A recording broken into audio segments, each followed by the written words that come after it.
Praise lord, దేవునికి స్తోత్రం. మీకు ఒక వాక్యము డ్యూటెరోనమీ 29:5. అందులో ఏముందంటే, దేవుడు ఇశ్రాయేలు ప్రజలను ఏం చేశాడంటే 40 సంవత్సరాలు ఎడారిలో ఏం చేశాడంట నడిపించాడని చెప్పి ఆయన వాక్యం ఉందా. ఎవరి ద్వారా? మోసే ద్వారా ఏం చేశాడు? ఆయన నడిపించాడు ఎడారిలో. ఎడారిలో ఎలా ఉంటుంది? ఎడారిలో ఎలా ఉంటుంది?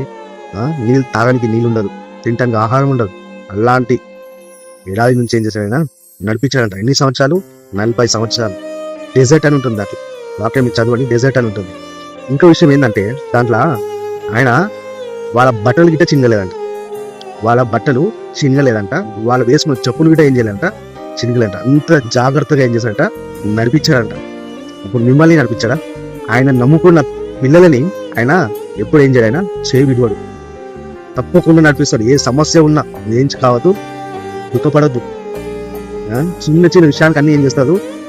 ఇప్పుడు యవనస్తులు ఏం చేస్తారు? చిన్న చిన్న కష్టం వస్తే చాలు వాళ్ళు ఏం చేస్తున్నారంటే, మరణమే మనకు శాశ్వతం అని చెప్పి వాళ్ళకి ఏమైపోతుందని ఆలోచన వచ్చేస్తుంది, చనిపోతున్నారు. రీసెంట్గా మా ఇంటికి అట్లా చిన్న యవనస్తుడు, చిన్న ఏజ్ అయినది, చనిపోయాడు. చిన్న విషయాలే దానికి ఏం చేస్తాడు? ఆయన చనిపోయాడు.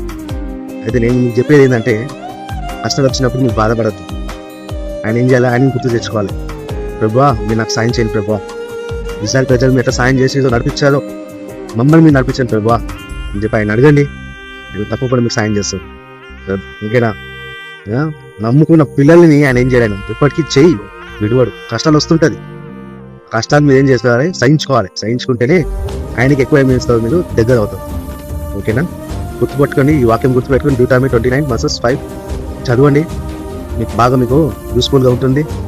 ఓకేనా? దేని గురించి మీరు భయపడద్దు, ఎవరి గురించి మీరు భయపడద్దు. కష్టం వచ్చినప్పుడు మీరు ఏం చేయదు? భయపడద్దు, ఏడవద్దు.